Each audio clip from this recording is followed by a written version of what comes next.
Se uma licitação fosse uma corrida de Fórmula 1, as fases que a gente vai analisar hoje seriam tipo a última volta, sabe? A inspeção rigorosa do carro depois e, claro, a cerimônia no pódio. Exatamente. É ali o momento em que a estratégia e a velocidade na pista encontram a letra fria do regulamento. É a parte mais emocionante, onde a vitória é confirmada ou, às vezes, perdida ali nos bastidores. É onde a teoria da lei encontra na prática a competição acirrada entre as empresas. Bem-vindas e bem-vindos a esta análise. Hoje o nosso tema são as fases de julgamento, habilitação e encerramento da licitação, já olhando para a nova lei, a 14.133. Isso. E a nossa fonte é um material bem focado de estudo para concursos, que trata essa etapa como, assim, crucial. E a nossa missão aqui é desvendar esses procedimentos, a ordem das fases, os critérios de desempate e, principalmente, a grande mudança que a nova lei trouxe, né? Que é a habilitação, a checagem de documentos, acontecendo depois do julgamento das propostas. E o ponto central aqui, eu acho, é que entender essa sequência não é só decorar a regra para a prova. É, na verdade, compreender a lógica por trás de um processo que busca mais eficiência e a melhor contratação para o poder público. Ok, então vamos lá. Antes da disputa começar de verdade, tem um período de preparação, certo? O material menciona uns prazos mínimos para a apresentação das propostas. Isso, as nossas equipes de F1 precisam de tempo para preparar os carros. E esses prazos variam muito. Para bens comuns, tipo comprar canetas, são 8 dias úteis. Para obras, já sobe para 10. Se for técnica e preço, salta para 35 dias. E para contratação integrada, 60 dias úteis. Por que essa diferença tão grande? Então, a complexidade é que dita o tempo. Pensa assim, 8 dias é o suficiente para comprar canetas, que é simples. Agora, 60 dias é muito tempo. É o tempo que uma equipe precisa para projetar e construir um carro de Fórmula 1 do zero. Isso é a contratação integrada. A empresa precisa estudar o projeto, fazer cotação, planejar tudo. O prazo maior não é um luxo, é uma necessidade para garantir uma proposta de qualidade. Entendi. A qualidade da corrida depende da preparação. E o material fala também dos modos de disputa, aberto e fechado. Isso seria tipo as regras da corrida em si? Exatamente. O modo aberto é como uma corrida com ultrapassagens, onde todo mundo vê os lances dos outros em tempo real. O fechado é mais estratégico, tipo uma volta de classificação. Cada um dá o seu melhor lance às cegas e só no final a gente descobre quem foi mais rápido. Certo. Então, luzes verdes, entramos na fase de julgamento. É aqui que a competição pega fogo, para ver quem tem a melhor proposta. Mas o material destaca uma tática da administração para agilizar as coisas. Ah, sim. O claro de eficiência. Imagina uma licitação com 50 empresas. Seria um desperdício de tempo e de recurso analisar a papelada de todo mundo antes mesmo de saber quem ganhou. A lei nova diz, vamos focar no vencedor. Se estiver tudo certo com ele, ótimo. Se não, a gente analisa o segundo. Faz sentido. E nessa corrida, tem duas coisas que podem desclassificar uma empresa na hora. Sobre preço, que é óbvio, né, um valor acima do orçamento. Isso. E o preço manifestamente inexequível, que é um valor tão baixo que é, assim, impossível de cumprir. E para obras de engenharia, o material cita uma regra. Proposta com valor inferior a 75% do orçamento tem uma presunção de que é inexequível. E aqui está a beleza da lei, na palavra presunção. Não é uma desclassificação automática. É um cartão amarelo, não um vermelho direto. Como assim? A lei basicamente inverte o ônus da prova. A administração diz para a empresa, olha, seu preço está tão baixo que eu duvido que você consiga entregar. Agora, me prove que consegue. A empresa tem que abrir a planilha de custos, mostrar as cotações, provar que a mágica dela é real. É uma proteção para não contratar alguém que vai abandonar a obra na metade. E se tiver empate? 2 competidores cruzando a linha exatamente juntos. O artigo 60 da lei tem critérios de desempate bem curiosos. É uma sequência fascinante mesmo. O primeiro critério é simples, uma disputa final. Os 2 empatados dão novos lances. Quem der o menor, vence. Ok, até aí tudo bem. Se o empate continuar, aí fica interessante. O segundo critério avalia o desempenho contratual prévio. Quem já prestou um bom serviço para a administração antes, leva vantagem. Uma espécie de bônus por bom comportamento. Mas o que me chamou a atenção foram os critérios seguintes. O terceiro é a empresa comprovar ações de equidade entre homens e mulheres. O quarto é ter um programa de integridade, de compliance. Isso não corre o risco de, sei lá, escolher uma empresa por ser socialmente correta e não a mais preparada? Essa pergunta é excelente. O que a gente vê aí é uma tendência do Estado usar o seu poder de compra não só para conseguir o menor preço, mas para induzir boas práticas no mercado. A lei está dizendo, em igualdade de condições, eu, Estado, vou prestigiar quem ajuda a construir uma sociedade mais justa. Não se abre mão da eficiência porque isso só vale no empate, né? Certo, a corrida acabou, já sabemos quem venceu, mas o troféu ainda não foi entregue. E é aqui que a nova lei vira o jogo de cabeça para baixo.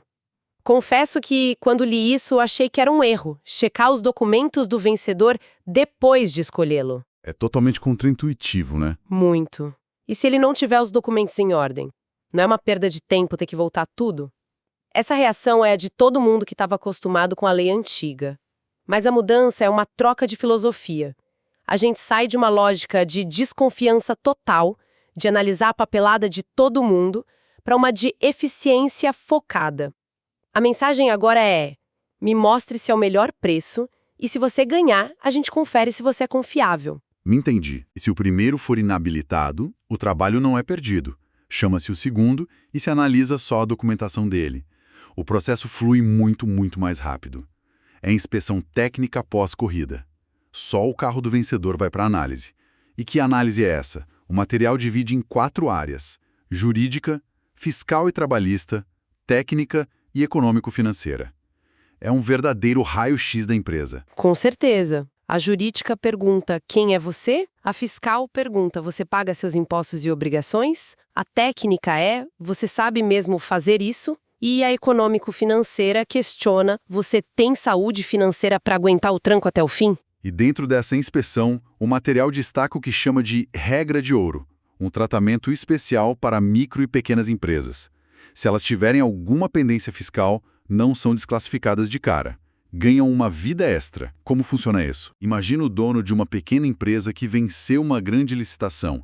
Ele está eufórico, mas na correria esqueceu de emitir uma certidão. Pela lei antiga, ele estaria fora. Por um detalhe. Exato. A nova lei diz: parabéns, agora você tem 5 dias úteis, que podem ser prorrogados, para arrumar essa pendência e voltar com o documento em ordem. Isso muda o jogo para os pequenos negócios, isso é muito importante. E ainda na qualificação técnica, o material aponta uma pegadinha clássica de prova: a diferença entre a capacidade da empresa e a dos seus empregados. Seria a diferença entre a escuderia e o piloto. Analogia perfeita. A lei exige que a escuderia, ou seja, a empresa, seja registrada no Conselho Profissional, o CREA. Não adianta a empresa dizer: eu não tenho registro, mas contratei o melhor engenheiro do mercado. Uma coisa não substitui a outra. Exato. O registro da pessoa jurídica é um requisito indispensável. A qualificação do profissional é outra exigência separada. E se esse engenheiro estrela que foi indicado na proposta decide sair da empresa no meio do contrato? A empresa perde o contrato? Não. A lei é pragmática. O contrato não pode parar. A substituição é permitida, mas tem 2 condições. Primeira, o novo profissional tem que ter experiência equivalente ou superior. Segunda, a administração precisa aprovar a troca. O objetivo é garantir que o nível técnico seja mantido. Ok. O carro do vencedor passou na vistoria, tudo certo. O que falta para o pódio? Entramos na fase de encerramento. A sequência é fase recursal, adjudicação e homologação. É a formalização da vitória. A fase recursal é o prazo, 3 dias úteis, para os outros competidores contestarem o resultado. Sei. Depois disso vem a adjudicação, que é o ato que atribui o objeto da licitação ao vencedor. E, por fim, a homologação, que é a autoridade superior confirmando que todo o processo foi legal e a vitória é válida. Mas e se, no último minuto, a administração decide que não quer mais fazer aquela obra? Ela pode simplesmente cancelar tudo? É aí que entram os conceitos de revogação e anulação, né? Exatamente. Anulação é quando se descobre uma ilegalidade. Aí o processo é invalidado. Revogação é diferente. É por conveniência, porque o interesse público mudou. E o ponto crucial que o material destaca é que, para revogar, a lei exige um fato superveniente. Ou seja, não basta a autoridade mudar de ideia, precisa ter acontecido algo novo e relevante, como um corte no orçamento que não existia antes. Algo real e comprovado. E nos dois casos, anulação ou revogação, é preciso ouvir os envolvidos antes, o contraditório e a ampla defesa. Ninguém pode ser pego de surpresa. Certo. Para a gente amarrar tudo, vamos para as pegadinhas que o material aponta. Mito 1. A habilitação vem sempre antes do julgamento. Falso. A grande regra da nova lei é o oposto. Primeiro julgamento, depois habilitação só do vencedor. Ter um engenheiro super qualificado dispensa a empresa de ter seu registro no CREA. Falso. A qualificação da pessoa jurídica da empresa é indispensável e autônoma. Proposta com preço 70% abaixo do orçamento é desclassificada na hora. Falso. É só uma presunção. O licitante tem o direito de provar que a proposta dele é viável. E o último, mito 4, a administração pode revogar ou anular uma licitação sem ouvir ninguém. Falso. O direito de ser ouvido previamente, o contraditório, é obrigatório nos dois casos. Perfeito. Para fixar, vamos a uma questão do material, estilo certo ou errado. A revogação de um processo licitatório pode ser realizada a qualquer tempo, independentemente da ocorrência de fato superveniente. O gabarito é errado. O erro fatal é a parte independentemente de fato superveniente. Como a gente falou, a conveniência da administração não é um cheque em branco. Sem um fato novo, real, comprovado, a revogação se torna ilegal. Claríssimo. A segunda questão é sobre o engenheiro que pede demissão no meio do contrato. A alternativa correta, segundo o material, é a C. A empresa pode substituir o profissional por outro de experiência equivalente ou superior, desde que obtenha aprovação prévia da administração. Exato. Essa alternativa é o retrato do equilíbrio que a lei busca. As outras ou são drásticas demais, tipo rescindir o contrato, ou permissivas demais. A lei quer manter a qualidade técnica, mas sem engessar a execução do contrato. Certo. Passamos por muita coisa. Se fôssemos resumir em 3 pontos que ninguém pode esquecer sobre essa reta final da licitação, quais seriam? Primeiro, a inversão de fases. É a nova filosofia. Julgamento antes da habilitação. Pense em eficiência. Ok. Segundo, a vida extra para micro e pequenas empresas na habilitação fiscal. É a lei fomentando os pequenos. E terceiro, a revogação não é um ato arbitrário. Precisa de um fato superveniente e de ouvir os interessados. No fim, essas fases são mesmo um microcosmo do direito administrativo, né? Uma busca constante pelo equilíbrio entre eficiência, legalidade, competição justa e o interesse público. Exatamente. É o regulamento garantindo que a corrida seja rápida, justa e que o carro vencedor realmente entregue o que prometeu na pista. E para encerrar, fica uma provocação. O material que a gente analisou foca em como dominar as regras para passar numa prova. Mas vale a pena pensar um pouco além. Qual é o impacto no dia a dia quando essas regras são seguidas à risca versus quando são burladas? Como um processo de licitação bem executado, desde o julgamento até a homologação, se traduz na qualidade da escola, do hospital ou da estrada que a população vai usar?